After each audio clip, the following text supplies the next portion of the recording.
በስመ አብ ወወልድ ወመንፈስ ቅዱስ አሐዱ አምላክ አሜን። መዝሙር 2 አሕዛብ ለምን ያጉረመርማሉ? ወገኖችስ ለምን ከንቱን ይናገራሉ? የምድር ነገሥታት ተነሱ፣ አለቆችም በእግዚአብሔርና በመሲሑ ላይ እንዲህ ሲሉ ተማከሩ።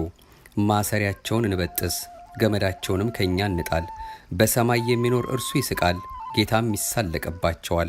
በዚያን ጊዜ በቁጣው ይናገራቸዋል፣ በመዓቱም ያውካቸዋል። እኔ ግን ንጉሴን ሾምኩ፣ በተቀደሰው ተራራዬ በጽዮን ላይ ትእዛዙን እናገራለሁ።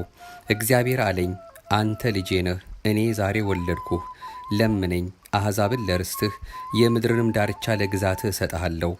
በብረት በትር ትጠብቃቸዋለህ፣ እንደ ሸክላ ሰሪ ዕቃም ትቀጠቅጣቸዋለህ። አሁንም እናንተ ነገሥታት ልብ አድርጉ፣ እናንተ የምድር ፈራጆችም ተገሰጹ። ለእግዚአብሔር በፍርሃት ተገዙ፣ በረዓድም ደስ ይበላችሁ። ተግሳጹን ተቀበሉ፣ ጌታ እንዳይቆጣ እናንተም በመንገድ እንዳትጠፉ። ቁጣው ፈጥና ትነዳለችና በእርሱ የታመኑ ሁሉ የተመሰገኑ ናቸው።